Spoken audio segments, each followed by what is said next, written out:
Diomaye. Merci beaucoup. Merci la régie. Merci la régie. Et maintenant, nous allons écouter. Merci s'il vous plaît. Maintenant, nous allons écouter Madame la superviseuse, Madame Aminata Touré. Sous vos applaudissements, s'il vous plaît. Tchoko, Madame Aminata Touré. Merci.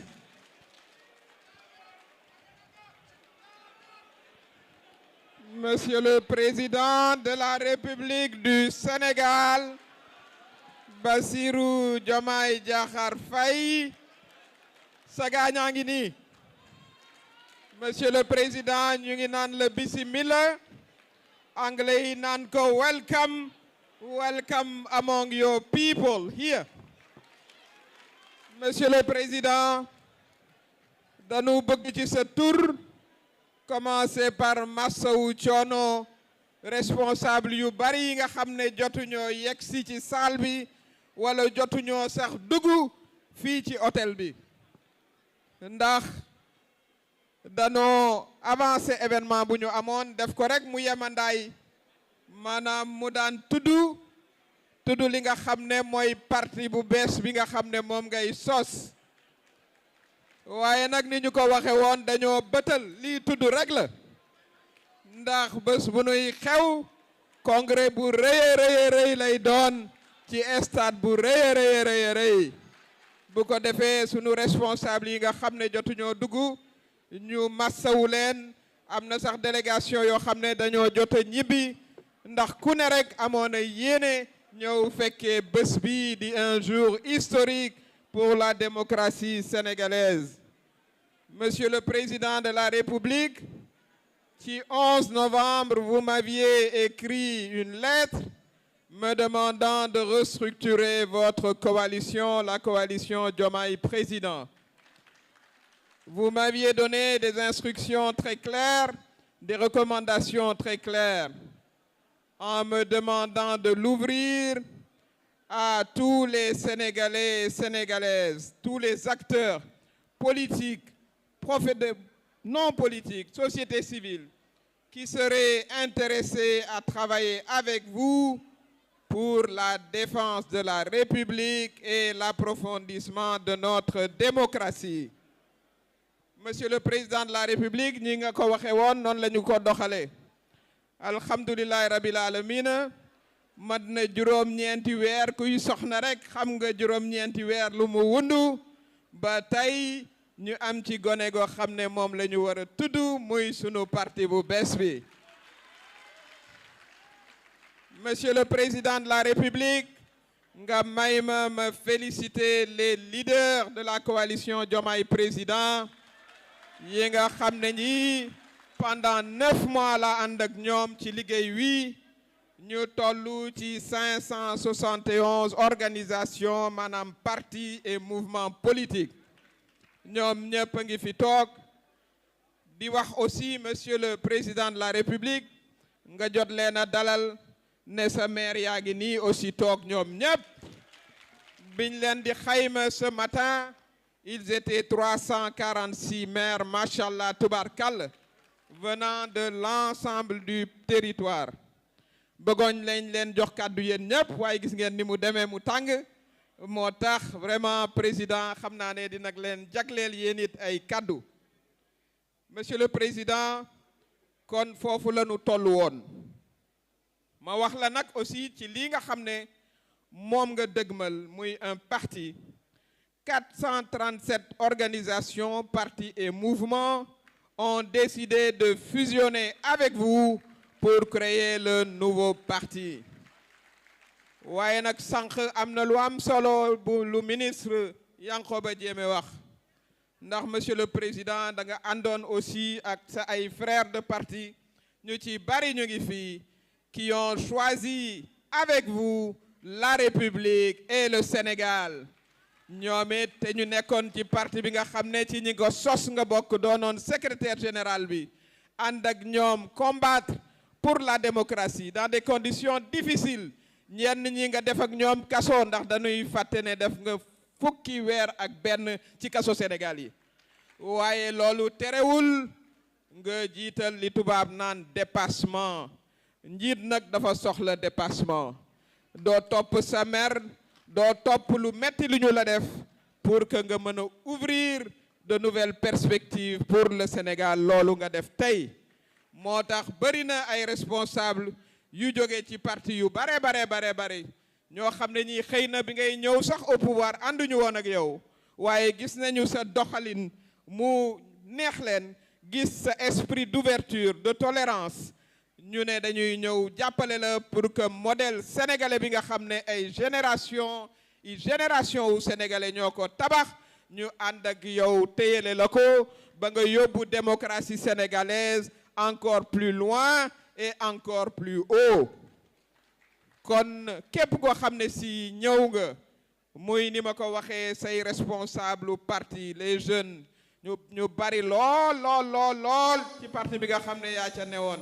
yaa doon secrétaire général bi ak ñi nga xam ne ñoo ne ci coalition bi ndax ñoom ba ngay tàmbali yàgg ak ñoom yàgg na lool waaye nag combat ku ci ne rek comme train la ak gare bu yegsee ci yow rek nga dal di yéeg waaye la ca ëpp solo mooy la nga ca war a def nga def ko ca ba mu mot sëkk kon ci esprit boobu monsieur le président de la république moom la nu mbubboo ñu bëgg mu doon benn parti fort ñu ci bëri ñi jël micro avant ngay ñëw loolu la ñu wax ñu dawal ci sunu biir unité surtout l'unité avant tout l'unité la solidarité entre nous jàppalante évidemment politique am na compétition waaye bu ñu jiitalee sunu xel jiital l'intérêt du parti l'intérêt du président bu boobaa dinañu am des solutions qui nous permettront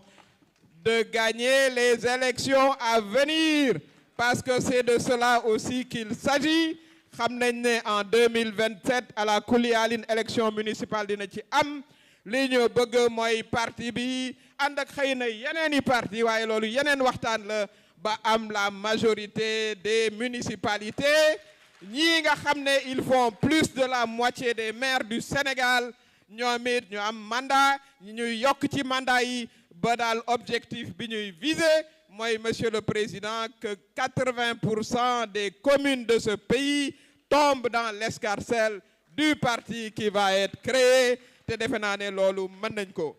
monsieur le président li nga xam ne nag aussi dénkoon nañ ma ko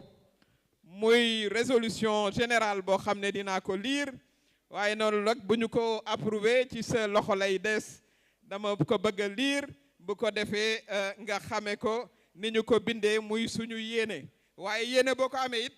da nga koy bàyyi ki nga xam ne moom lañ ko jagleel moom nag mu wax li mu ci xalaat kon dama koy jàng di sant bu baax Assane Dia mi nga xam ne liggéey ba ca Géejawaay vraiment moo ca ne di ko coordonné moo ko bind ma lire ko waaye nag au nom de tout le monde. Mesdames, Messieurs, chers invités en vos rangs, grades, titres et qualités, chers camarades et amis venus très nombreux prendre part à cette importante rencontre historique, chers camarades venus massivement de partout du Sénégal, cette cérémonie qui nous réunit aujourd'hui marque un tournant dans l'histoire politique de notre pays. C'est en effet la première fois au Sénégal que des leaders de partis politiques, de mouvements, d'associations professionnelles d'un nombre aussi important réunis dans une coalition décident de fusionner leur organisation pour mettre en place une grande formation politique capable de rassembler les Sénégalais autour du président de la République. Cet élan d'engagement et de générosité consacre la prise de conscience de toute une génération qui ne cherche que le renforcement de nos institutions républicaines et le développement de notre pays. Mesdames, Messieurs, voici donc la résolution générale de notre Assemblée générale constitutive. L'Assemblée générale constitutive, considérant les nombreux efforts fournis par tous les démocrates de notre pays en vue de consolider la démocratie au Sénégal, considérant la nécessité de renforcer nos acquis démocratiques dans un contexte de montée des appels à la défiance et à la déviance dans la sous-région ouest-africaine, saluant l'engagement indéfectible de tous les membres de la coalition Diomaye Président, Engagement qui a permis l'accession du président Bassirou Diomaye Faye à la magistrature suprême de notre pays. Saluant le rôle majeur joué par tous les membres de la coalition Diomaye Président qui ont sillonné le pays en vue d'élargir la base de soutien du président Bassirou Diomaye Faye. Considérant l'attachement et la considération et l'estime que tous les membres de la coalition Diomaye Président ont pour leur leader historique, le président Bassirou Diomaye Faye, appréciant positivement la décision prise par 437 leaders membres de la coalition Diomaye Président de fusionner leur organisation et de contribuer par cet acte à la mise sur pied de ce parti politique, considérant les valeurs cardinales du président Bassirou Diomaye Faye, ses remarquables qualités humaines, saluant les programmes et projets du président de la République, appréciant très positivement ses récents succès diplomatiques à la CEDEAO et à travers le monde, considérant les nombreux efforts du président Bassirou Diomaye Faye en faveur de la coalition et de tous les alliés, récents, anciens, efforts qui suscitent et entretiennent l'espoir et la confiance de tous. Décidons à l'unanimité et par acclamation de porter le président Bassirou Diomaye Faye à la tête du parti qui va être créé ce jour 25 juillet 2026. Monsieur le Président, voilà la motion qui a été faite, la résolution générale que nous laissons à votre appréciation. Je vous remercie.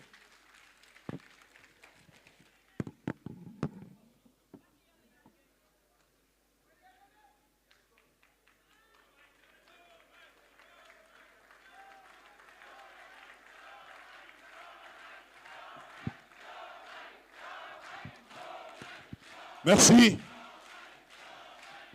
Merci beaucoup, Madame Aminata Touré, superviseur de la coalition. Merci, merci. Monsieur le Président de la République, votre présence parmi nous est symbole de fierté, symbole d'espoir et de lumière. Merci beaucoup. Merci beaucoup. Alors, nous avons d'autres orateurs, normalement, qui doivent prendre la parole avant les vidéos et avant justement que le président de la République, voilà, ne s'adresse à vous, je voulais dire. Alors, nous appelons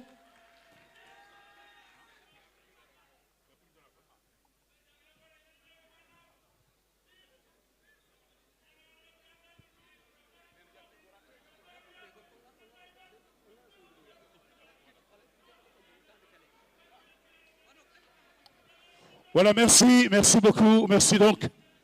Nous allons vous présenter dans un petit moment deux petites vidéos très parlantes. Et sur ce également, je voudrais être invité